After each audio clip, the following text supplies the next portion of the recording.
TVN 24 news নেটওয়ার্কের নিয়মিত আয়োজন টিভিএন অ্যানালিসিস অনুষ্ঠান থেকে আপনাদের সবাইকে স্বাগত জানাচ্ছি আমি রানা আহমেদ। সুপ্রিয় দর্শক, আপনারা এই মুহূর্তে যারা ঘরে টেলিভিশন সেটের সামনে বসে এই অনুষ্ঠানটি দেখছেন কিংবা আরেকটু পরে টেলিভিশন সেটের সামনে বসে আপনাদের এই প্রিয় অনুষ্ঠানটি উপভোগ করবেন, কিংবা এই মুহূর্তে যারা ফেসবুক লাইভে ঢুকেছেন অথবা আরেকটু পরে ফেসবুক লাইভে ঢুকবেন, কিংবা আরও পরে সময় সুযোগ মতো যারা ইউটিউবে অনুষ্ঠানটি দেখবেন তাদেরকেও আগাম স্বাগত জানিয়ে রাখি। সুপ্রিয় দর্শক, আজকেও আমরা ইমিগ্রেশন নিয়ে কথা বলবো। ইমিগ্রেশনের নানান দিক, অর্থাৎ আপনি আমি আমরা সবাই জানি ইমিগ্রেশনের কঠিন অবস্থার মধ্যে দিয়েও ইন্টারভিউ কিন্তু শুরু হয়ে গেছে। সব জায়গাতেই সব কিছুতেই ইন্টারভিউ চলছে, সেটা যে কোনো ইমিগ্রেশনের যে কোনো আবেদনের ক্ষেত্রেই হোক না কেন, অ্যাসাইলামের ক্ষেত্রেই হোক না কেন, নানানভাবে ইন্টারভিউ চলছে, সব দিক থেকেই চলছে। সুতরাং আজকে আমরা এই সমস্ত প্রাত্যহিক যে সমস্ত বিষয়গুলো রয়ে গেছে সেগুলো সম্পর্কে বিস্তারিতভাবে আলোচনা করতে চাই, যে ইমিগ্রেশনের ইন্টারভিউ কতটা প্রস্তুত আপনি বা আমি আছি এবং কোন ভুলগুলো আমরা করছি, তারপরে পিটিশনারদের উপরে যে স্ক্রুটনি হচ্ছে সেক্ষেত্রে আমাদের কি করণীয় হতে পারে, এয়ারপোর্টে সেকেন্ডারি কোশ্চেনগুলো করা হচ্ছে সেক্ষেত্রে আমাদের কিভাবে প্রস্তুতি থাকা উচিত, ফিঙ্গারপ্রিন্ট বা সম্পর্কে বা অতিরিক্ত কিছু বিষয় আছে কিনা সেটাও আমরা আলোচনা করতে চাই। তারপরে মোনাফাইড যে ন্যাচারাল বিয়ে বা বিয়ের যে বিষয়টি আছে, আইআরএস যে আইসকে যে তথ্য দিচ্ছে সেই সমস্ত বিষয়গুলো, অর্থাৎ এই সমস্ত নানান বিষয়গুলো নিয়ে আজকে আমরা আলোচনা করতে চাই। সুপ্রিয় দর্শক, এর বাইরেও আপনাদের যদি ইমিগ্রেশন সংক্রান্ত কোনো প্রশ্ন থেকে থাকে সেই প্রশ্নগুলো করবার জন্য আমাদের টেলিভিশন স্ক্রিনে যে টেলিফোন নম্বরটি ভেসে উঠেছে তারপরেও আমি বলে দিচ্ছি 6463079828 এই নম্বরে ফোন করতে পারেন, কিংবা যাদের ফোন করতে খুবই অসুবিধা হয় তারা আমাদের ফেসবুকেও প্রশ্ন রাখতে পারেন। আমরা সবগুলো প্রশ্নের উত্তর দেওয়ার চেষ্টা করব এবং ইত্যকার এই সমস্ত বিষয়ে আলোচনা করবার জন্য আমাদের স্টুডিওর সঙ্গে সংযুক্ত হয়েছেন আপনার আমাদের সকলের প্রিয়জন, প্রিয় মানুষ, প্রিয় মুখ, প্রিয় অ্যাটর্নি ইরশাদ সামি। অ্যাটর্নি ইরশাদ সামি, আপনাকে স্বাগত। আসসালামু আলাইকুম রানা ভাই। ওয়ালাইকুম আসসালাম। ধন্যবাদ আমাকে ইনভাইট করার জন্য।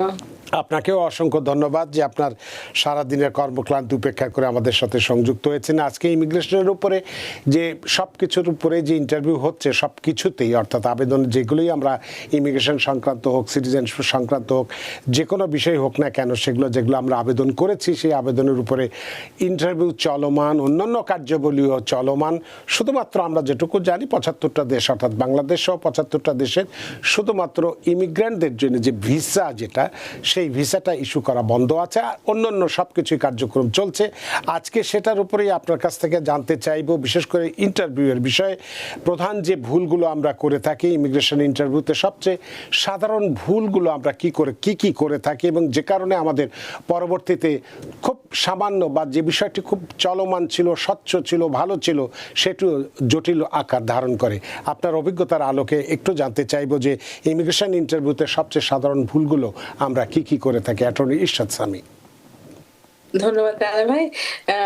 এটা আমরা আমাদের এভরিডে ডে টু ডে তে আমরা দেখি, যেটা প্রথমে হচ্ছে আমাদের ক্লায়েন্টরা অনেক নার্ভাস হয়ে যান।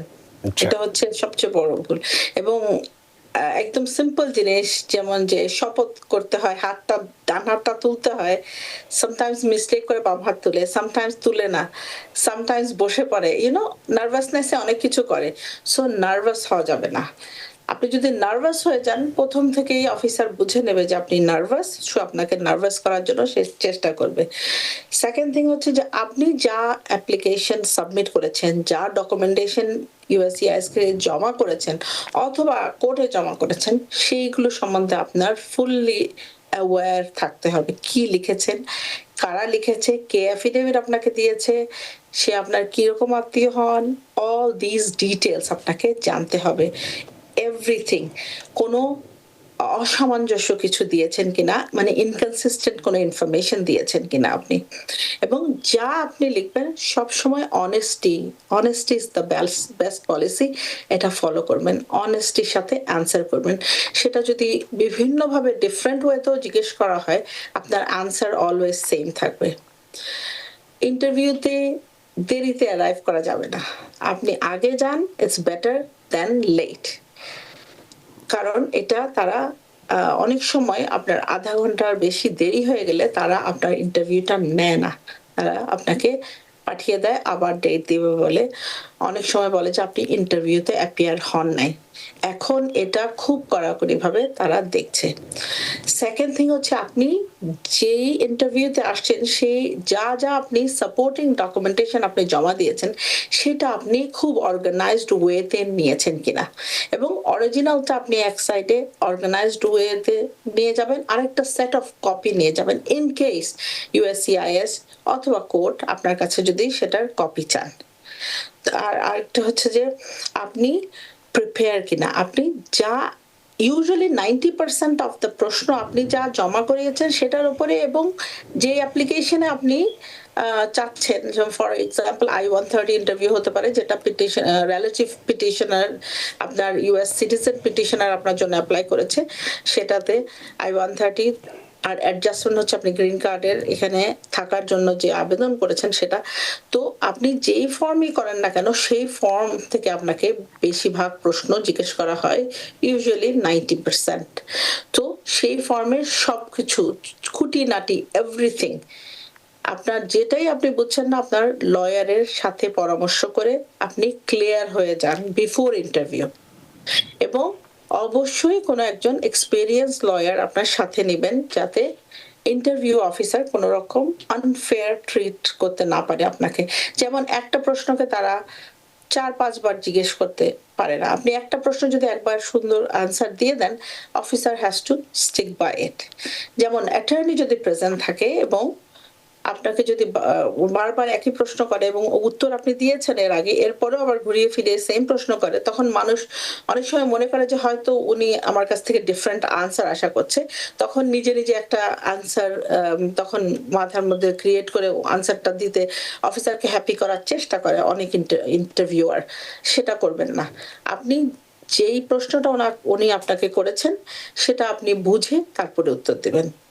এবং অলওয়েজ প্রথমে লিসেন কি প্রশ্ন করছে, এবং শোনার পরে আপনি বুঝেন, বোঝার পরে আপনি উত্তর দেন, এবং উত্তর অলওয়েজ সিম্পল ছোট সেন্টেন্সে উত্তর দিবেন, এবং যদি সম্ভব হয় হ্যাঁ বা নাতে উত্তর দিতে পারবেন তাহলে আপনার উত্তরটা আপনি হ্যাঁ বা নাতে রাখবেন। আর যদি মনে করেন যে আপনার যে প্রশ্ন অফিসার করেছে সেটাতে উনি ডিটেলস চাচ্ছে, তখন আপনি ছোট ছোট করে উত্তর দিতে থাকবেন এবং অফিসার আপনাকে বলবে নেক্সট কোয়েশ্চেন করবে। কিন্তু আপনি যদি অনেক লম্বা করে আনসার করেন তখন অফিসার আপনাকে আরো প্রশ্ন করার জন্য আপনি তাকে ডোরটা ওপেন করে দিবেন। সো আমাদের সাজেশন হচ্ছে always very to the point answer করা, don't go beat around the bush. একটা ছোট আপনি এখানে এই জায়গায় ফর এক্সাম্পল আপনি আপনার স্পাউসের সাথে প্রথম কখন আপনাদের দেখা হয়, তো সেটা আপনি একটা স্পেসিফিক জায়গার কথা বলে দিতে পারেন, অথবা আপনি পুরো ঘটনাটা আপনি ডিটেলস বর্ণনা করতে পারেন। সো প্রথমে যখন অফিসার আপনাকে জিজ্ঞেস করবে আপনি ওই ছোট্ট আনসারটা দিবেন, তারপরে যে যদি অত তারিখে আমাদের দেখা হয়েছিল, হ্যাঁ দেখা হয়েছে অমুক জায়গায় দেখা হয়েছে হোয়াট এভার, দেন অফিসার আপনাকে ফলো আপ কোয়েশ্চেন করবে, দেন ইউ অ্যান্সার। ওকে, আমরা অনেক সময় মনে করি যে ওকে আমরা এটা বললে মনে হয় অফিসার খুশি হয়ে যাবে, তখন উনি নিজে থেকে ভলান্টারিলি অ্যান্সার করতে থাকে। সো আমরা সেখানে সাজেস্ট করি যে no, you don't answer unless officer ask you, জিজ্ঞেস না করা পর্যন্ত আপনি ওয়েট করবেন ওনার প্রশ্নের জন্য। অনেক ধন্যবাদ অ্যাটর্নি ইরশাদ সামি। আপনি তো ভুলের কথা বললেন, কিছুটা প্রস্তুতির কথা বললেন ইন্টারভিউর ক্ষেত্রে। তো এক্ষেত্রে আমরা যদি ভুল তথ্য দিয়ে থাকি, কখনো কেউ যদি ভুল তথ্য দেয়, ভবিষ্যতে তার পুরো কেসটি কি ঝুঁকির মধ্যে পড়তে পারে? যদি আপনি রিয়েলাইজ করেন ফর এক্সাম্পল যে আপনাকে একটা প্রশ্ন জিজ্ঞেস করেছে আপনি কখন প্রথমবার মিট করেছেন, তখন আপনি হয়তো ভুলে আপনার বিয়ের ডেটটা বলে দিচ্ছেন ফর এক্সাম্পল, আমি জাস্ট উদাহরণ হিসাবে এটা ইউজ করছি।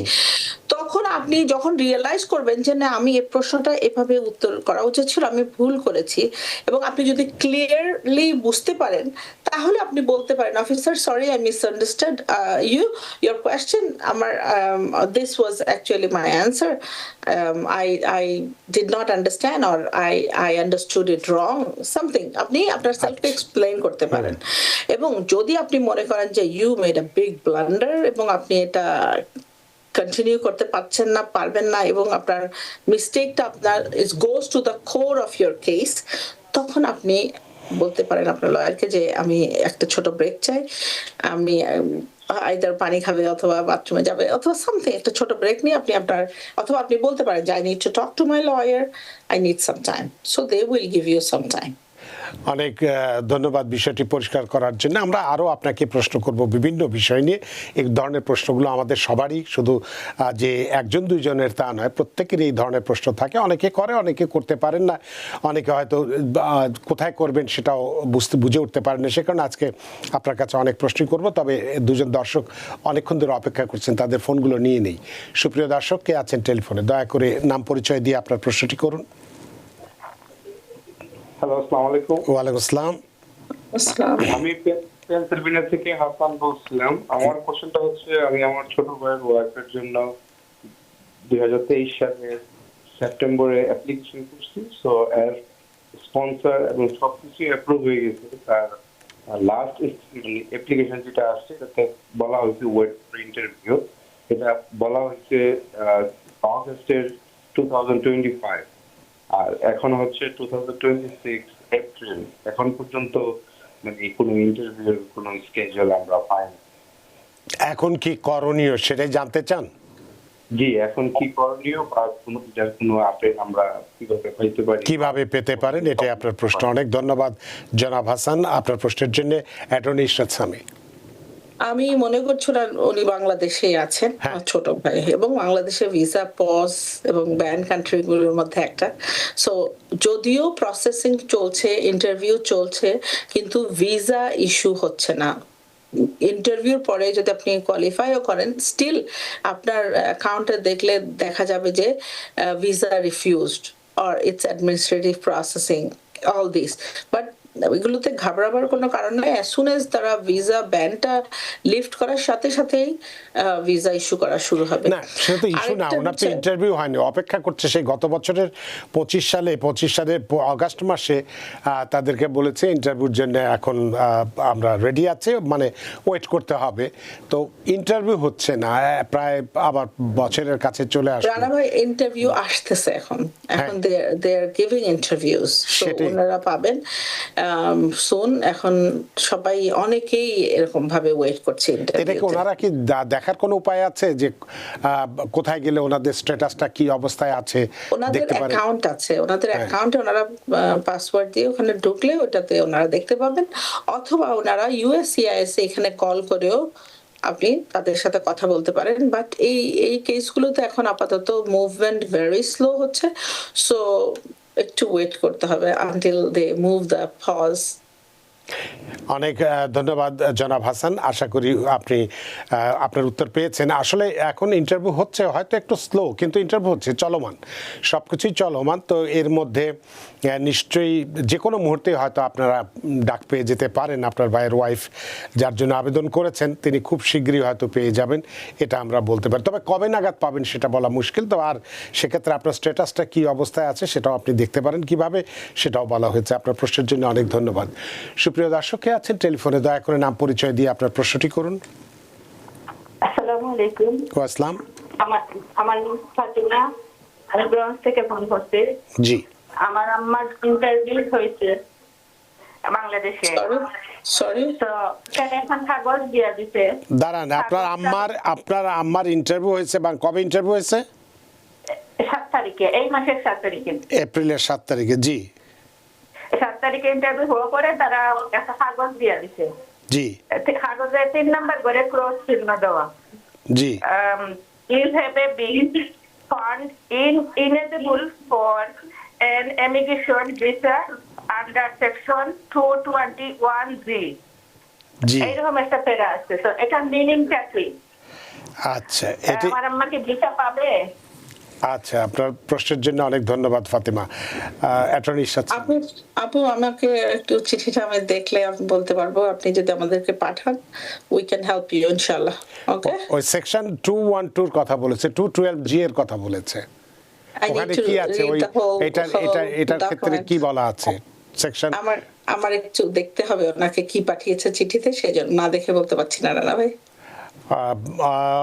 যে ফাতিমা, আপনি যদি এই চিঠিটি নিয়ে ওনার সঙ্গে দেখা করেন বা যে কোনো অ্যাটর্নির সঙ্গে যদি দেখা করেন, তাহলে হয়তো ওটা পড়ে তারা ভালো বুঝতে পারবে। শুধুমাত্র এটার উপরে কোনো মানে মতামত দেওয়াটা সম্ভবপর হচ্ছে না। আপনার প্রশ্নের জন্য অনেক ধন্যবাদ। সুপ্রিয় দর্শক, কে আছেন টেলিফোনে? দয়া করে নাম পরিচয় দিয়ে আপনার প্রশ্নটি করুন। হ্যালো। হ্যালো, জি হ্যালো, শুনতে পাচ্ছি ভাই, বলুন। জি, প্রশ্ন করুন, আমরা অপেক্ষা করছি আপনার। জি আসসালামু আলাইকুম। ওয়ালাইকুম আমি মোহাম্মদ বলছিলাম জামাইকা থেকে। জি, আমি কোশ্চেন ছিল যে আমি যদি কাউকে স্পন্সর করি এবং সে যদি সেই ক্ষেত্রে মানে ধরেন হোম কেয়ারের সুবিধাগুলো নেয়, সেই ক্ষেত্রে কি আমি এফেক্টেড হব? লয়ারের কাছে আমার এই কোশ্চেনটা ছিল, যদি আমি জানতে মানে পারতাম। আপনি যেটা বলতে চাচ্ছেন, আপনি যাকে স্পন্সর করেছেন তিনি এদেশে এসেছেন, হোম কেয়ার নিয়েছে, সেক্ষেত্রে আপনি স্পন্সর হিসেবে আপনার কোনো সমস্যা হবে কিনা, এই তো?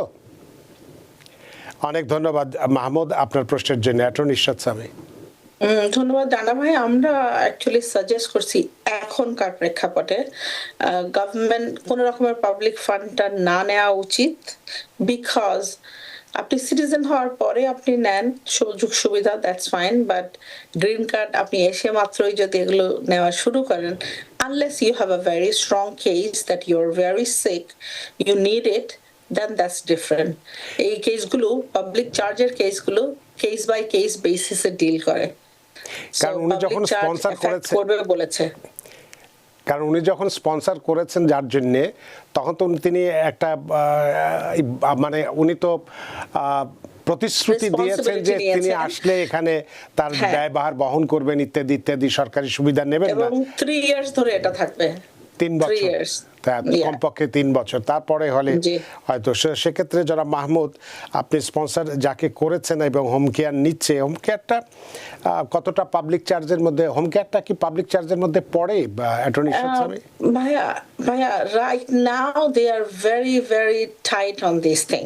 এখন কোন অফিসার পড়ছে, কোন অফিসার কোনটাকে কিভাবে ইন্টারপ্রেট করছে, it's becomes very difficult right now. এই জন্য আমরা সাজেস্ট করছি আমাদের ক্লায়েন্টদেরকে যে আপনারা এসে গ্রিন কার্ড অবস্থায় যদি না নিয়ে আপনি ভালোভাবে চলতে পারেন, ডোন্ট টেক পাবলিক মানি। গভর্নমেন্টের পয়সা নিলেই আপনাকে জবাবদিহি করতে হবে, একটা প্রশ্নের সম্মুখীন হতে হবে। So stay way. এখন আপাতত আমরা যেটা মনে করছি আর কি, আপাতত বলতে আমরা ধরে নিতে পারি ট্রাম্প প্রশাসন যতদিন ক্ষমতায় আছে ততদিন পর্যন্ত, অর্থাৎ এখনো 2 বছর 2.5 বছর, যদি না মিড টার্ম ইলেকশনে। কিন্তু পরের প্রশাসন কি করবে সেটাও তো আমরা জানছি না। সেটাও জানছি না। আপাতত এটা বলছি আর কি, যে আপনারা আর যদি আপনাদের সিটিজেনশিপ হওয়ার এলিজিবিলিটি হয়ে যায়, আপনাদের রেসিডেন্সি রিকোয়ারমেন্ট আপনারা ফুলফিল করেন, দেন বিকাম আ সিটিজেন। এটা হচ্ছে আমাদের সবার কাছে অনুরোধ, যদি আপনি রিকোয়ারমেন্ট ফুলফিল করেন, just become a citizen immediately. অনেক ধন্যবাদ মাহমুদ, আশা করি আপনার প্রশ্নের উত্তর পেয়েছেন। এখন আপনার সমস্যা হবে কি হবে না সেটা কিন্তু আমরা এই মুহূর্তে বলতে পারি না, এটা আপনার কেসের উপরে নির্ভর করে বা আপনার কি ধরনের আছে সেটার উপরে নির্ভর করে, কোন অফিসারের কাছে পড়ছে বা তারা দেখছে কিনা, আদৌ দেখবে কিনা, হয়তো এমন কিছু নাও হয়ে যেতে পারে, এটাও হতে পারে, এটা কিছুই প্রেডিক্ট করা যায় না। এবং আপনিও আপাতত আর এটা নিয়ে খোঁচাখুচি না করাই ভালো, চুপচাপ থাকেন, যেভাবে আছে থাকুন। তবে যেটি বলা হলো যে যতটা সম্ভব এগুলোকে এড়িয়ে চলা ভালো। সরকারি পয়সা যত নেবেন তত জবাবদিহিতার মধ্যে পড়তে হয়। আপনার প্রশ্নের জন্য অনেক ধন্যবাদ। সুপ্রিয় দর্শক, কে আছে? এবং বাঙালিদেরকে গভর্নমেন্ট একটা জরিপে দেখা গেছে 54%, 54.8%, 50 মানে প্রায় 55 এর কাছে। এবং সে কারণেই এখন যেটা নিয়ে একটু পরেই আপনি প্রশ্নটা করব, স্ক্রুটনি, এটা খুবই কঠিনভাবে স্ক্রুটনি শুরু হয়েছে বিভিন্ন আবেদনের ক্ষেত্রে এবং যারা অলরেডি এসেছে তাদের ক্ষেত্রেও, যারা নিয়েছে তাদের ক্ষেত্রেও। সুতরাং এই ব্যাপারে সবারই সচেতন হওয়া দরকার। আপনার প্রশ্নের জন্য ধন্যবাদ। সুপ্রিয় দর্শক, কে আছেন টেলিফোনে? দয়া করে নাম পরিচয় দিয়ে আপনার প্রশ্নটি করুন। আসসালামু আলাইকুম। ওয়ালাইকুম আসসালাম। আমার নাম হইছে তামিম, আমি জামাইকা থেকে বলতেছি। জি, আমার দুইটা কোয়েশ্চন। পরের কোয়েশ্চনটা হলো, আমার ওয়াইফের জন্য আমি অ্যাপ্লাই করলাম। আমি কাউন্সিলর, প্রথমে যখন তিনি বাংলাদেশে ছিলেন, কাউন্সিলর সিলেক্ট করলাম বাংলাদেশ। এখন ইনি কানাডায় থাকে, এখন কি আমি কাউন্সিলর এটা চেঞ্জ করবো এখন এটা পরে করবো। আর সেকেন্ড কোয়েশ্চেনটা হচ্ছে আমার ওয়াইফের জন্য আমি অ্যাপ্লাই করছি 33 মাস হয়ে গেছে, এখনো I-31 অ্যাপ্রুভ হয় না। আপনার স্ট্যাটাসটা কি? আপনি কি সিটিজেন না green card holder? Green card holder. Green card holder. তা এখন কি করণীয়, এটাই আপনার প্রশ্ন? আমার কাউন্সিলরটা আমি চেঞ্জ করি না, কাউন্সিলর বাংলাদেশেও যখন বাংলাদেশে ছিলেন তখন আমি কাউন্সিলর বাংলাদেশেও দিচ্ছিলাম, এখন এই কানাডায় থাকে। জি, তো এখন কি কানাডায় করবেন নাকি বা বাংলাদেশেই থাকবে সেটা জানতে চান নাকি? জি জি, এটা কি চেঞ্জ করা যাবে এখন বা কেমনে কি করবো? অনেক ধন্যবাদ জনাব সামি আপনার প্রশ্নের জন্য। অ্যাটর্নি ইরশাদ সামি। জি, উনি ওনার ওয়াইফের জন্য অ্যাপ্লাই করেছেন, 33 মান্থস হয়েছে, ওয়াইফ এখন কানাডাতে আছে, তাই এখন তো? আগে কনসালেট হিসেবে ইয়েতে বাংলাদেশের নাম দেওয়া ছিল, ঢাকার নাম দেওয়া ছিল, এখন কানাডায় আছে, এটা পরিবর্তন করে কানাডায় আনা যাবে কিনা? জি জি, আনা যাবে। এবং আপনার যে কেস, আপনি 33 মান্থস ধরে ওয়েট করছেন, এখন দেখতে হবে যে আপনি অ্যাপ্লিকেশনের সময় আপনার পুরো যা যা ডকুমেন্টেশন আপনার কেসকে প্রমাণ করার জন্য লাগে, আপনি সব কিছু কি সাপোর্টিং এভিডেন্স সাথে দিয়ে দিয়েছিলেন কিনা। যদি না দিয়ে থাকেন তাহলে ইউএসসিআইএস কে আপনাকে আরএফই ইস্যু করেছিল কিনা, ফার্দার এভিডেন্সের জন্য রিকোয়েস্ট করেছিল কিনা, সেটা সময় মতো পাঠানো হয়েছিল কিনা। All this questions I need to know. যদি না করে থাকেন কিছুই, তাহলে আপনি নিজে আপনি আপনার যে ডকুমেন্টেশনগুলো প্রয়োজন ছিল আপনার অ্যাপ্লিকেশনকে স্ট্রং করার জন্য সবকিছু আপনি একসাথে জমা দিয়ে দিতে পারেন, তাহলে হয়তো অ্যাপ্রুভালটা তাড়াতাড়ি আসবে। ওকে, আর এখন ভিসা নাম্বার গ্রিন কার্ডেরটাও current, so you can get sooner you can get a good result. অনেক ধন্যবাদ মিস্টার শামি আপনার প্রশ্নের জন্য। আশা করি প্রশ্নের উত্তর পেয়েছেন। সুপ্রিয় দর্শক কে আছেন টেলিফোনে, দয়া করে নাম পরিচয় দিয়ে আপনার প্রশ্নটি করুন। হ্যালো। হ্যালো, আসসালামু আলাইকুম। ওয়ালাইকুম আসসালাম। রানা ভাই, আমি কুইন্স থেকে মাহফুজ ফারুক বলছি। জি। আমার প্রশ্ন হচ্ছে, আমি 2008 সালে আমি 3 ভাই বোনের জন্য, 3 ভাই এবং 1 বোনের জন্য অ্যাপ্লাই করি। জি। 3 বছর ধরে আমি ডকুমেন্ট জমা দেই, কিন্তু আমার বোনের হাজবেন্ডকে আমি ভিসাটি জমা দিয়ে ফলো টু জয়েনে রাখি। প্রায় 1 মাস আগে আমি 60 ডেজের ডেটা ইমেল পাই, কিন্তু আমার বোনের কোনো ইমেল পাইনি। আচ্ছা। আর আমার বোনের মেয়ের বয়সও 22-এর উপরে হয়ে যাচ্ছে। এমন অবস্থা আমি কি করতে পারি? তো আপনি 2008 সালের কোন মাসে করেছিলেন? ফেব্রুয়ারিতে। 2008 সালের ফেব্রুয়ারিতে করেছিলেন। এখন আপনি মানে এটা কি, মানে যেহেতু আপনার বোনের নামে কোনো মেইল আসেনি, এটাই আপনার চিন্তার বিষয়? জি, ওনার ব্যাপারে একটা প্রবলেম যে ওনার হাজবেন্ডের ভিসাটি জমা দিয়ে আমি ফলো টু জয়েনে রেখে পেপার সাবমিট করিনি। কোনো কারণে আর কি আমি এটা করতে চাচ্ছি না। আচ্ছা, আপনি একটু লাইনে থাকবেন যদি কোনো পাল্টা প্রশ্ন থাকে। অ্যাটর্নি ইরশাদ সামি। ভাইয়া ধন্যবাদ। আপনার বোনের হাজবেন্ডের জন্য অ্যাপ্লাই না করলে হয়তো ইন্টারভিউতে আপনার বোনকে প্রশ্নবিদ্ধ করতে পারে তারা, কিন্তু ওটার জন্য যে ওনার অ্যাপ্লিকেশন স্টপ করেছে সেটা না আর কি। আর এখন চলছে জুন 2008, সো আপনি করেছেন জুলাই 2008-এ, তাই না? না, উনি করেছেন ফেব্রুয়ারিতে, 2008-এর ফেব্রুয়ারি। F4 ক্যাটাগরি তো এটা। জি জি। তো এখন 15 সেপ্টেম্বর চলে final action. so she should be able to, আপনি ইউএসসিআইএস এর সাথে যোগাযোগ করতে পারেন, যোগাযোগ করে আপনি ওনাদের থেকে করতে এনভিসিতে নক করেন যে কি অবস্থায় আছে, ওনারা আপনাকে জানাবে। আপনি ফোনও করতে পারেন চাইলে। অনেক ধন্যবাদ প্রিয় দর্শক, আশা করি আপনার প্রশ্নের উত্তর পেয়েছেন এবং খুশিও হয়েছেন। সুপ্রিয় দর্শক কে আছেন টেলিফোনে, দয়া করে নাম পরিচয় দিয়ে আপনার প্রশ্নটি করুন। আসসালামু আলাইকুম। ওয়ালাইকুম আসসালাম। জি, আমি আমার ওয়াইফের জন্য অ্যাপ্লাই করছিলাম। আপনি কি আপনার টেলিফোনটা স্পিকারে দিয়ে কথা বলছেন?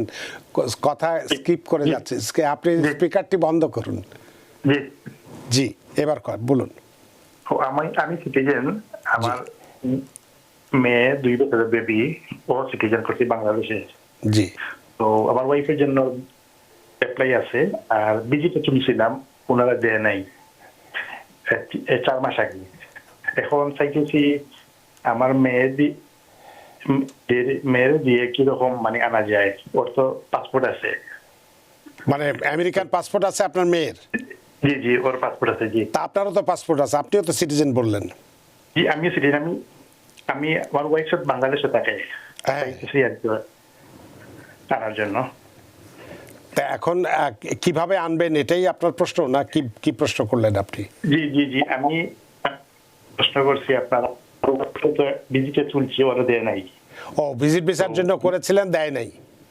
দেয় নাই। ওখানে আমি চাইতেছি যে আপনার আমার মেয়ের দিয়া, যে মেয়ে তো একলা আসতে পারবে না, হেল্প লাগবে, তো ওই রকম সিস্টেম আছে নাকি? অনেক ধন্যবাদ আপনার প্রশ্নের জন্য, অ্যাটর্নি ইরশাদ সামি। মেয়েকে আপনি নিয়ে আসতে পারেন, হ্যাঁ। যেহেতু আপনি ইউএস সিটিজেন, মেয়েও US citizen, you can bring her, but wife until clearance না হওয়া পর্যন্ত আসতে পারবেন না। তা এখন উনি কিভাবে আনবেন? উনি ওনাকে প্রপার প্রসেস ফলো করেই আসতে হবে। রানা ভাই, প্রসেসটা কি, সেই কোন প্রসেসে যাবেন? উনি মনে হয় সবকিছু করে ফেলেছে বলছে, উনি ইউএস সিটিজেন এবং সবকিছু হয়ে গেছে। আবার ভিজিট ভিসার জন্য ইয়া করেছিল, কিন্তু হ্যাঁ। এটা ডিনাই হয়ে গেছে বোধহয়। হ্যাঁ, কিন্তু ওনার ইমিগ্রেন্ট ভিসা যেটা, সেটার জন্য সেটা করে উনি আনতে পারেন। কারণ ওরা দেখছে ইউএস, উনি ইউএস সিটিজেন, বাচ্চা ইউএস সিটিজেন, সো মাকে ইমিগ্রেন্ট ভিসার জন্য ট্রাই করা উচিত যদি না করে থাকে। আর যদি করে থাকে, ওনার সময় মতোই উনি আসবে, নট বিফোর। আরেকটা জিনিস, অনেকেই যেমন ভিজিট ভিসাতে অ্যাপ্লাই করে ইমিগ্রেন্ট ভিসা থাকা সত্ত্বেও, সেসব সবার জন্য বলছি যে যা ইনফরমেশন আপনি দিবেন ভিজিট ভিসার জন্য, সেগুলো যেন সব সঠিক হয় ইমিগ্রেন্ট ভিসার জন্য, যেন ঠিকঠাক মতো ইনফরমেশন গুলো হয়, কোনো রকম ইনকনসিস্টেন্সি না থাকে, মানে ভুল তথ্য বা কোনো রকম যেন উল্টাপাল্টা কোনো কিছু না থাকে। অনেক ধন্যবাদ প্রিয় দর্শক আপনার প্রশ্নের জন্য। সুপ্রিয় দর্শক কে আছেন টেলিফোনে, দয়া করে নাম পরিচয় দিয়ে আপনার প্রশ্নটি করুন। হ্যালো, আসসালামু আলাইকুম। ওয়া আসসালাম। ওয়ালাইকুম আসসালাম। আমি রেহানা করিম বলছি। জি। আমার কোশ্চেন হচ্ছে যে আমরা আমার মেয়ের বয়স যখন 13, তখন ইউএসএ তে এসেছি, এখন আমরা অ্যাসাইলামে আছি। ও বিয়ে করেছে, ইউএস সিটিজেন। আমার কোশ্চেন হচ্ছে ওর জন্য কি স্পন্সরশিপ লাগবে? ওরা প্রথমে স্টুডেন্ট, আর যদি লাগে সেটা কি আমরা করতে পারবো কিনা? আমরা অ্যাসাইলামে আছি। অনেক ধন্যবাদ রেহানা করিম আপনার প্রশ্নের জন্য। অ্যাটর্নি ইরশাদ সামি। হ্যাঁ ভাইয়া, উনি কার কথা বললেন আমি ঠিক খেয়াল করি। ওনার বাচ্চা? ওনার বাচ্চা, হ্যাঁ। হ্যাঁ, ইউএস ওনার সিটিজেনকে বিয়ে ইউএস করেছে। সিটিজেন যদি হয়, সে ইউএস সিটিজেন স্পন্সর করতে পারে। যদি তার ইনকাম এনাফ না হয়, তাহলে কেউ কোনো গ্রিন কার্ড হোল্ডার অথবা কোনো সিটিজেন তাদেরকে স্পন্সর করতে পারে। মানে উনি পারবেন না, যেহেতু ওনারা অ্যাসাইলামে আছেন, ওনাদের এখনো ওনাদের নিজেদের ইয়েটা সঠিকভাবে হয়নি, সো ওনারা না করে স্পন্সর দেওয়া উচিত যারা এখানে গ্রিন কার্ড হোল্ডার অথবা সিটিজেন এরকম কেউ আছে তাদেরকে। অনেক ধন্যবাদ রেহানা করিম, আশা করি আপনার প্রশ্নের উত্তর পেয়েছেন। সুপ্রিয় দর্শক কে আছেন টেলিফোনে, দয়া করে নাম পরিচয় দিয়ে আপনার প্রশ্নটি করুন। হ্যালো। আসসালামু আলাইকুম রানা ভাই। ওয়া আসসালাম। জি, আমি একটা কোয়েশ্চেন করছিলাম, আমি কি এখন কি আপডেট দিব, না এটা অ্যাপ্রুভ হওয়ার পরে আপডেট দিব I-31 এই যে এমপিসি চেঞ্জ করার জন্য? কোনটার ব্যাপারে অনেকেই ফোন করছে তো। ওই যে I-31 এর বিষয়ে ছেলেরা তাকে আগে যিনি বাংলাদেশে ছিল, হ্যাঁ, এমপিসি করছিলাম বাংলাদেশে, এখন কি আপডেট দিব, না I-31 অ্যাপ্রুভ হওয়ার পরে আপডেট দিব? অ্যাটর্নি ইরশাদ সামি, আপনি তো বুঝতে পেরেছেন। আপনি সিটিজেন, সো আপনার ওয়াইফের যদি আপনি সব কিছু দিয়ে থাকেন, তাহলে অ্যাপ্রুভালের জন্য আপনি রিকোয়েস্ট করতে পারেন। সাথে এটাও আপনি বলতে পারেন যে আপনার কেসটা অ্যাপ্রুভ করুক, প্লাস আপনার ওয়াইফ রাইট নাও কানাডায় আছে, যেভাবে যে স্ট্যাটাসে উনি থাকুক না কেন, এটা এক্সপ্লেইন করে ওখান থেকে, যদি ওনার ক্যানাডিয়ান রেসিডেন্সি থাকে, তাহলে উনি কানাডা থেকে ভিসাটা পিক করবেন, এটা করতে পারেন আপনি। তো I-130 কথা উনি বারবার বলতেছেন, ওইটা কি কখন করবে? I-130 অলরেডি ডান ভাইয়া। আচ্ছা, ওইটা অ্যাপ্রুভ হয় নাই, সো ওইটা অ্যাপ্রুভ করার জন্য উনি দেখতে পারেন যে অ্যাপ্রুভ করাতে কেন দেরি হচ্ছে, যদি উনি সবকিছু জমা দিয়ে থাকেন কাগজপত্র। আর যদি সাপোর্টিং এভিডেন্স গুলো ঠিক মতো না দিয়ে থাকেন, তাহলে এখন ওই যে চিঠিটা উনি লিখছে ওটার সাথে উনি একসাথে জমা করতে পারেন এবং রিকোয়েস্ট করতে পারেন যে ওনার ওয়াইফ ওখানে কাউন্সিলর প্রসেসিংটা উনি কানাডা থেকে করতে চান ইনস্টেড অফ বাংলাদেশ। এবং এটার একটা প্রসেস আছে, আপনাকে Bangladesh embassy plus Canadian embassy দুইজনের সাথে কথা বলে তারা কি ক্যানাডিয়ান এম্বাসি কেসটা কি অ্যাকসেপ্ট করতে পারবেন, তাদের অপরচুনিটি আছে কিনা এটা চেক করে তারপরে বাংলাদেশ এম্বাসিতে ওটা যখন কেসটা যাবে তখন তাকে ওখানে ট্রান্সফার করার জন্য রিকোয়েস্ট করা যায়। এটা হচ্ছে একটা। আরেকটা হচ্ছে আপনি এনভিসি কে রিকোয়েস্ট করতে পারেন যে এই কেসটা এখানে পাঠানো হোক, কিন্তু আপনার মনে রাখতে হবে যে যেই দেশ থেকেই আপনি নেন না কেন সেই দেশে আপনার লিগ্যাল স্ট্যাটাস আছে কিনা। অনেক ধন্যবাদ মিস্টার শামী আপনার প্রশ্নের জন্য। আশা করি এবার নিশ্চয়ই আপনি বুঝতে পেরেছেন। আপনার প্রশ্নের জন্য অনেক ধন্যবাদ। সুপ্রিয় দর্শক, কে আছেন টেলিফোনে? দয়া করে নাম পরিচয় দিয়ে আপনার প্রশ্নটি করুন। জি, আসসালামু আলাইকুম। আমার নাম হাসান, আমি ওজনপাড় থেকে বলছি। জি ম্যাডামের কাছে আমার কোয়েশ্চেন, আমি আমার সিস্টারের জন্য অ্যাপ্লাই করেছিলাম 2008-এ। কোন মাসে? এপ্রিল। এপ্রিল, আচ্ছা হ্যাঁ। তারপরে এখন আমি সব প্রসেস শেষ করেছি এবং আমি কিছু একটা ইমেলও দিয়েছি, ওয়েট ফর দ্য ইন্টারভিউ। হ্যাঁ, আমার কোয়েশ্চেনটা হচ্ছে যে আসলে কি তারা ইন্টারভিউর জন্য ডাকতেছে কিনা? হ্যাঁ অবশ্যই ডাকতেছে, যেটা তো আপনারা বললামই। অ্যাটর্নি ইরশাদ সামি, আপনি একটু বলুন। জি ভাইয়া, ইন্টারভিউ তারা ডাকছেন, কিন্তু রাইট নাও যেটা করছেন তারা F1 visa, like student visa, visit visa, plus US স্পাউসদের চিলড্রেনদের যে ভিসাগুলো সেগুলোর অ্যাপয়েন্টমেন্ট দিচ্ছে। সিবলিংদের গুলো আমরা এখনো দেখছি না, সো ওয়েট করেন, সুন তারা এটা শুরু করবে। অনেক ধন্যবাদ হাসান আপনার প্রশ্নের জন্য। আশা করি আপনার প্রশ্নের উত্তর পেয়েছেন। আপনারা যেহেতু ওয়াইফের জন্য আবেদন করেছেন, যে কোনো মুহূর্তে হয়তো ডাকতে পারে, নিশ্চয়ই ডাক পেয়ে যাবেন হয়তো। আপনার বোন তো, ওয়াইফ তো না, আপনার বোনের জন্য। হ্যাঁ না, সেক্ষেত্রে এগুলোও কিন্তু এগুলোও কিন্তু ইন্টারভিউ ডাকছে। কারণ আমি একজন জানি, আমাদের কাছে প্রশ্ন করেছিলেন, তার আগামী মাসের 17 তারিখে ইন্টারভিউ আছে। সুতরাং ভাই বোনদেরও ইন্টারভিউতে ডাকছে। সুতরাং যেহেতু আপনার এপ্রিল মাসে করা ছিল, এখন সেপ্টেম্বর মাস চলছে, যে কোনো মুহূর্তেই হয়তো আপনি ইন্টারভিউ ডাক পেয়ে যেতে পারেন। আপনার প্রশ্নের জন্য অনেক ধন্যবাদ। সুপ্রিয় দর্শক, কে আছেন টেলিফোনে? দয়া করে নাম পরিচয় দিয়ে আপনার প্রশ্নটি করুন। হ্যালো জি, হ্যালো, আসসালামু আলাইকুম। ওয়ালাইকুম আসসালাম। জি, আমার প্রশ্ন ম্যাডামের কাছে, আমার ওয়াইফের জন্য অ্যাপ্লাই করা হয়েছিল জি 2 বছর আগে। জি, তো আমি ইউএস সিটিজেন। জি, তারপরে প্রথমবার গত মাসের 1 মাস আগে মার্চের দিকে একবার ইন্টারভিউ ডেট পাইছিলাম। জি, তারপরে ওনারা আবার রিপ্লাই ইমেল করছে যে ক্যান্সেল করছে। আচ্ছা, আবার এপ্রিলে মাসে আমি আবার ডেট পাইছি ইন্টারভিউর, মে মাসের 5 তারিখ। জি, তো আমার প্রশ্ন হচ্ছে যে এখন ওরা কি ভিসা দিবে? আমি কিন্তু কোনো পাবলিক চার্জে নি নাই, কোনো ইবিটি কার্ড ইউজ করি নাই, আমি ইউএস সিটিজেন। ভিসা দেবে কিনা এটা তো আসলে আমরা এভাবে বলতে পারবো না। তারপরও অ্যাটর্নি ইরশাদ সামি। ধন্যবাদ ভাই আপনার প্রশ্নের জন্য। আপনার মতো অনেকেই এই ধরনের প্রশ্ন করছে আজকাল। ভাইয়া, আপনি জানেন বাংলাদেশ একটা ব্যান যে কান্ট্রিগুলোতে করেছে, ভিসা ইস্যু ব্যান করেছে, সেটা বাংলাদেশ তার মধ্যে একটা দেশ। এবং বাংলাদেশে রাইট নাও ভিসা ইন্টারভিউ হচ্ছে, প্রসেসিং হচ্ছে, বাট ভিসা ইস্যু করা হচ্ছে না।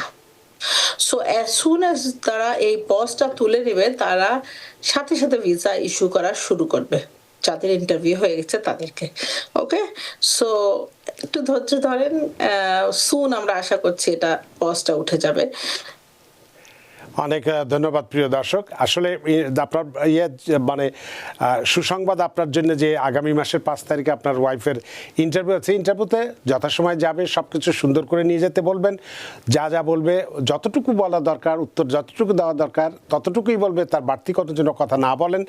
এবং ইন্টারভিউতে যদি পাশ করে যায় তাহলে তো আর কোনো সমস্যা নেই। কিন্তু ওই যেটা বলা হলো 75 দেশের মধ্যে বাংলাদেশও আছে, হয়তো ওই মুহূর্তে আপনি ভিসা পাবেন না, কিন্তু ভিসাটা নিশ্চিত হয়ে গেল যে মুহূর্তে এই 75টা বাংলাদেশ সহ 75টা দেশের ভিসা পজটা উঠে যাবে, তখনই কিন্তু সাথে সাথে আপনাদেরকে ডেকে ভিসা দিয়ে দেবে। এখন যেটা ভিসা পাওয়ার আগে যেটা হলো যে ইন্টারভিউকে পাশ করা বা ইন্টারভিউ উত্তীর্ণ হওয়া, সেটা ব্যাপারে যেন সচেতন থাকেন আপনার ওয়াইফ, সেই বিষয়টাকে একটু মনে করিয়ে দেবেন। আপনার প্রশ্নের জন্য ধন্যবাদ। সুপ্রিয় দর্শক, কে আছেন টেলিফোনে? দয়া করে নাম পরিচয় দিয়ে আপনার প্রশ্নটি করুন। হ্যালো দর্শক, কে আছেন টেলিফোনে? দয়া করে নাম পরিচয় দিয়ে আপনার প্রশ্নটি করুন। জি, আমার নাম মমতাজ ইসলাম। জি, আমি ব্রুকলিনে থাকি। জি, আমার ভাই আমার জন্য অ্যাপ্লাই করেছিল 2007 সালে জি, এবং আমাদের ইন্টারভিউ ডেট এসেছে অক্টোবরে 2023 সালে। জি, তখন আমি আমার 3 বাচ্চা ইন্টারভিউতে দাঁড়িয়েছিলাম, কিন্তু আমার হাজবেন্ড তখন ইন্টারভিউতে দাঁড়ায়নি, জি। ও পরে আসবে। তো এরপরে আমরা 2024 ফেব্রুয়ারিতে আমেরিকায় আসি। আমেরিকায় আসার আগে 2024 জানুয়ারিতে আমি আমার হাজবেন্ডের সব কাগজপত্র সব জমা দিয়েছি। জি, এরপরে ওরা সব একসেপ্ট করেছে। এরপরে বলেছে যে কি আমরা সব কাগজ পেয়েছি, তো এখন আমরা ইন্টারভিউ ডেট দিব, ইন্টারভিউ ডেটের জন্য অপেক্ষা করেন। কিন্তু এখন পর্যন্ত আমার হাজবেন্ডের ইন্টারভিউ ডেট আসেনি। জি। এখন এটার জন্য আমি কি করতে পারি? অনেক ধন্যবাদ মমতাজ ইসলাম আপনার প্রশ্নের জন্য। অ্যাটর্নি ইরশাদ সামি। আপু, যদি আপনার ডকুমেন্টেশন গুলো আপনি প্রপারলি দিয়ে থাকেন এবং ওনার ইন্টারভিউ প্রপারলি হয়ে থাকে, তাহলে আপনাকে ওয়েট করতে হবে। ভিসা পজ রিমুভ হওয়ার সাথে সাথে তারা ভিসা দিয়ে দিবে, ইস্যু করে দিবে। কিন্তু যদি আপনি আন্ডারলাইং কাজগুলো না করে থাকেন, তাহলে সেই কাজগুলো সম্পন্ন করে ফেলেন অ্যাজ সুন অ্যাজ পসিবল। যখনই ভিসা ব্যানটা লিফট হবে, তখনই সাথে সাথে ভিসা ইস্যু করবে তারা। অনেক ধন্যবাদ মমতাজ ইসলাম আপনার প্রশ্নের জন্য। সুপ্রিয় দর্শক, কে আছেন টেলিফোনে? দয়া করে নাম পরিচয় দিয়ে আপনার প্রশ্নটি করুন। জি, আসসালামু আলাইকুম। আমি সেলিম চৌধুরী বলছি। আমি ইমিগ্রেশন 221G সেকশনের মানেটা জানতে চাই। সেকশন 221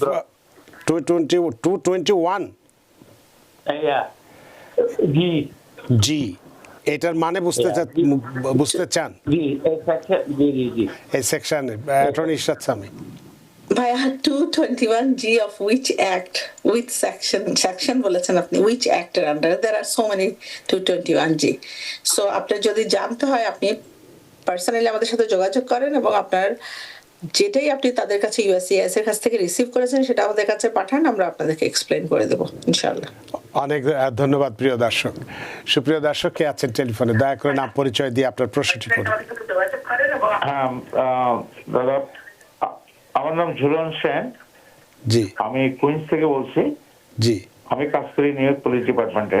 জি, তো আমি আমার রিলেটিভের জন্য অ্যাপ্লাই করছিলাম 2007-এ, জি, এবং ওটা আপনার ডিকিউ হলো 2021 সেপ্টেম্বরের 22 তারিখ। এখন আমার প্রশ্ন হলো, আর কতদিন অপেক্ষা করতে হবে ইন্টারভিউর জন্য? অনেক ধন্যবাদ। অ্যাটর্নি ইরশাদ সামি। কখন অ্যাপ্লাই করেছেন উনি? 2007 সালে ওনার রিলেটিভের জন্য। 2007 ডিসেম্বরে। ডিসেম্বরে। সিবলিং মানে রিলেটিভ বলতে কি বোঝাচ্ছেন? কে মানে সিবলিংস? আমার এই যে ওয়াইফের ভাই বোন। আচ্ছা আচ্ছা। এবং বোনের জামাইরা, মোট 12 জন, ওরা 12 পিপল। আচ্ছা আচ্ছা। তো ডিকিউ হয়ে গেছে 2021 এই সালে। আনসারটা আমরা অনেকেই দিয়েছি, সিমিলার আনসার। জি, 2007 সালে। যাদেরকে আমি আবারও বলে দিই আমাদের দর্শকদের, এই টিভির অনুষ্ঠানটা আমরা জাস্ট একটু আপনাদেরকে দিক নির্দেশনা দেওয়ার জন্য বলি। সো আপনাদের যদি ডিটেলস কিছু জানতে ইচ্ছা করে, অবশ্যই আপনারা নিজেদের পছন্দ মতো অ্যাটর্নির সাথে যেয়ে দেখা করেন, কারণ ইমিগ্রেশনের কোনো কিছুই তুচ্ছ করে দেখার উপায় নাই। আপনারা যাই যে পান না কেন, আপনার কেসটা কেন স্থগিত হয়ে আছে, এই ভিসা পজ ছাড়া অন্য কোনো কারণ আছে কিনা, কোনো রিফিউজাল আসছে কিনা, আপনার ভিসার কোনো কিছু ইনকমপ্লিট আছে কিনা, anything, you must talk to an attorney. Okay, এখানে আমরা অল্প একটু সময় অল্প কিছু জেনে আপনাদেরকে অ্যাডভাইস করাটা সম্ভব না। এটা ম্যাল প্র্যাকটিস হয়ে যাবে। তবে যতটুকু আমরা জানি যে আপনার যেহেতু ডিকিউ 2021 সালে হয়েছে এবং একই ক্যাটাগরি, যেটা আমি বললাম যে আমাকে গতকালকে এই প্রশ্নটা করেছিলাম, তারও 2021 সালে ডিকিউ হয়েছে এবং সে আগামী মাসের 17 তারিখে তার ইন্টারভিউ হবে। সুতরাং ধরে নিতে পারে যে আপনারও যদি অন্য কোনো রকম কোনো সমস্যা না থেকে থাকে তাহলে খুব শিগগিরই আপনি হয়তো ইন্টারভিউর জন্য চিঠি পাবেন বা ডাক পেয়ে যাবেন। আপনার ভাই প্রশ্নের জন্য রানা ভাই, আমি আরেকটু বলতে চাই, অনেকেই দেখেন আমরা ওয়েট করছে সবাই, অনেকেই দেখা যায় যে তাদের হয়তো তাদেরকে কোনো ডকুমেন্টেশন চাইছে তাদের অ্যাকাউন্টে, তারা হয়তো এখানে যায় নাই, দেখে নাই, সো ওইটা ওই ইনকমপ্লিট অবস্থায় ওই ডকুমেন্টটা রয়ে গেছে। উই ডোন্ট নো মানে কি আমরা ধরে নিতে পারি যে যদি সবকিছু ঠিক আছে, everything to help you in that case. আপনি একটুখানি ফোন করে কথা বলে আপনার এই সমাধানটা আপনি করতে পারবেন না, সো এই জন্য আপনাকে প্রপার অ্যাটেনশন দেওয়া উচিত এইসব জিনিসের। হ্যাঁ, সেটাই। যদি আপনার সব কিছু ঠিক থেকে থাকে তাহলে যে কোনো মুহূর্তে ডাক পেয়ে যেতে পারেন, কিন্তু আপনি খেয়াল করে দেখুন যে কোনো রকম আপনার ফার্দার কোনো ডকুমেন্টস চেয়েছিল কিনা বা কোনো কিছু চেয়েছিল আপনি দেননি ভুল করে, এরকম কোনো কিছু যদি না থেকে থাকে তাহলে খুব শীঘ্রই পেয়ে যাবেন। আপনার প্রশ্নের জন্য অনেক ধন্যবাদ। নেসেসারি ডকুমেন্ট দেয় নাই অথবা কোনো কিছু ইনকমপ্লিট রয়ে গেছে, we don't know, so all this you have to look into it. ঠিকই। সুপ্রিয় দর্শক, কে আছেন টেলিফোনে? দয়া করে নাম পরিচয় দিয়ে আপনার প্রশ্নটি করুন। হ্যালো, আসসালামু আলাইকুম। আসসালাম। আপনার কথা আমরা শুনতে পাচ্ছি না, আপনি স্পিকারে দিয়ে কথা বলছেন, স্পিকারটি বন্ধ করুন প্লিজ। টেলিফোনের স্পিকারটি বন্ধ করে খুব প্রশ্ন করুন। হ্যালো, আসসালামু আলাইকুম। জি, ওয়ালাইকুম আসসালাম। জি, আমি তখন বলছিলাম নর্থ থেকে, আমার মায়ের জন্য অ্যাপ্লাই করছিলাম আমি, আর ডিকিউটা হয়েছে অগাস্টের 15 তারিখ 2025-এ। তো এখন তো আর ভিসা দিতে আসে না, এখন যদি আমি ভিজিট ভিসায় নাকি অ্যাডজাস্টমেন্ট করতে পারবো? ভিজিট ভিসায় নিয়ে এসে এখানে অ্যাডজাস্টমেন্ট করতে চান, এই তো? অনেক ধন্যবাদ তুহিন আপনার প্রশ্নের জন্য। অ্যাটর্নি ইরশাদ সামি। যদি ওনার ভিজিট ভিসা থাকে অবশ্যই উনি আসতে পারেন, যদি ভিজিট ভিসা পান আসতে পারেন, এখানে অ্যাডজাস্ট করা সম্ভব, কিন্তু ইনফরমেশন সব সত্যি সত্যি দিতে হবে, কোনো ইনকনসিস্টেন্সি থাকা যাবে না, ডকুমেন্টগুলো সব কারেক্টেড ডকুমেন্টগুলো দিতে হবে। অনেক ধন্যবাদ জনাব তুহিন। পারবেন আপনার আম্মাকে এখানে নিয়ে এসে যদি ভিজিট ভিসায় থাকে নিয়ে আসতে পারেন, অ্যাডজাস্টমেন্টও করতে পারবেন। আপনার প্রশ্নের জন্য ধন্যবাদ। সুপ্রিয় দর্শককে আছে টেলিফোনে, দয়া করে নাম পরিচয় দিয়ে আপনার প্রশ্নটি করুন। লাইনটি কেটে গেছে। আমি দেখতে পাচ্ছি অনেক দর্শক এখনও আমাদের টেলিফোন লাইনে চেষ্টা করছেন, কিন্তু আমাদের হাতে সময় নেই, সময়ের দড়িতে বাঁধা, সময় সীমানো টপকানো কঠিন, তাই অনুষ্ঠান শেষ করতে হচ্ছে। তবে প্রতিশ্রুতি দিচ্ছি আগামীকালকের অনুষ্ঠানেও একজন অ্যাটর্নি থাকবেন যারা আজকে এই যে এখনও অপেক্ষা করছেন, টেলিফোনের জন্য চেষ্টা করছেন। আগামীকাল যদি আগেই টেলিফোন করেন তাহলে নিশ্চয়ই আপনাদের প্রশ্নগুলো উত্তর দিতে পারবো, এবং অনেকগুলো কোশ্চেন আমাদের হাতে ছিল, প্রশ্ন যেগুলো আমরা বলতে চেয়েছিলাম আপনাদের টেলিফোনের কারণে দিতে পারলাম না, নিশ্চয়ই ভবিষ্যতে কখনো দিতে পারবো। অ্যাটর্নি ইরশাদ সামি, আপনিও অনেক ব্যস্ত মানুষ, সব রকম ব্যস্ততা উপেক্ষা করে একটি গুরুত্বপূর্ণ বিষয়, ইন্টারভিউ যেহেতু চলছে, চলমান আছে, কার্যক্রম চলমান, এবং সেটা আমরা কতটা প্রস্তুত আছি, কি কি ভুল করি, সেগুলো খুব চমৎকারভাবে উপস্থাপন করেছেন। এবং আপনার এই উপস্থাপনার মধ্যে দিয়ে যারা এই ধরনের প্রস্তুতির জন্য অপেক্ষা করছেন বা ইন্টারভিউর জন্য অপেক্ষা করছেন তারা নিশ্চয়ই ঋদ্ধ হবে। তো আপনার এই চমৎকার আলোচনার মধ্যে দিয়ে আমরাও ঋদ্ধ এবং প্রাণিত। অনেক ধন্যবাদ রানা ভাই। আনটিল নেক্সট টাইম আপনিও ভালো থাকবেন, আমাদের দর্শকরাও যেন সবাই ভালো থাকবেন এবং একে অন্যকে ভালো রাখার চেষ্টা করবেন। আপনাকে আবারও ধন্যবাদ অ্যাটর্নি ইরশাদ সামি। সুপ্রিয় দর্শক, আজকে আমরা ইমিগ্রেশনের ইন্টারভিউ কতটা আমরা প্রস্তুত আছি, কি কি ভুল করলে কি কি সমস্যা হতে পারে, এই বিষয়গুলো বিস্তারিতভাবে আলোচনা করেছি। আশা করি আজকের অনুষ্ঠান আপনাদের যথেষ্ট ভালো লেগেছে। সুপ্রিয় দর্শক, যে যেখানেই থাকুন ভালো থাকুন, সুস্থ থাকুন, নিরাপদে থাকুন। TVN 24 নিউজ নেটওয়ার্কের সাথেই শুভরাত্রি। TVN 24 টেলিভিশন দেখতে আজই কল করুন 7187776556। লগ ইন করুন www.totalcablebd.com। নিউ ইয়র্ক থেকে সম্প্রচারিত TVN 24 টেলিভিশন বিশ্বজুড়ে বাঙালির কণ্ঠস্বর।